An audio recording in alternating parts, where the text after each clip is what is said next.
Tracy has a major secret in her clutches in Coronation Street. Will she blow it? Cassie and Tracy don't get on, and that's putting it mildly. These two warring women have been locked in a tense and bitter feud for so long. It's a wonder one of them hasn't ended up dead in the Rovers face down in their G&T. Understandably, Tracy took a dislike to Cassie as soon as she exposed her for drugging her dad Ken Barlow, William Roach, to make him dependent on her while acting as his unofficial carer. Cassie didn't make things any easier for herself by hooking up with Tracy's ex-husband Steve McDonald, Simon Gregson. Although in fairness, Steve did only sleep with Cassie because Tracy had done the dirty on him with a footballer.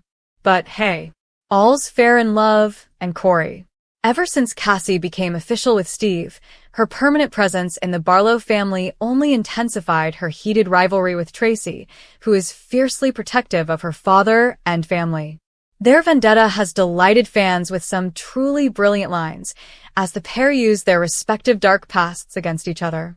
My personal favorite was when Tracy tore Cassie to shreds for her weak attempts to make up for her many past mistakes, only for Cassie to fire back by reminding her old enemy of the fire she set by mistake that killed Cal Nazi, Jim Misdry, quipping, "I don't suppose a box of wine for his mother would cut it." Seriously, these two serve up some of the best verbal sparring on the cobbles. Blanche Hunt would be proud.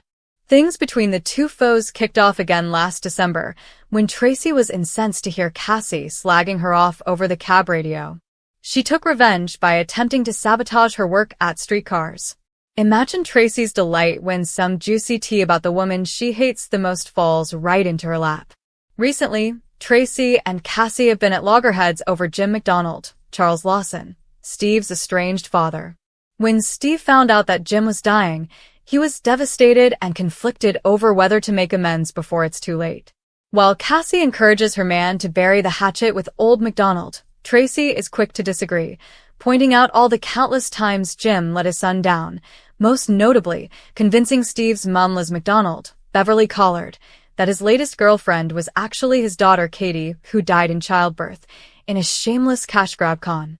Ultimately, Steve listened to Tracy and decided not to reconnect with Jim, opting instead to spend some quality time having a lad's day with best mates Tim Metcalf, Joe Duttine, and Ben Driscoll, Aaron McCusker.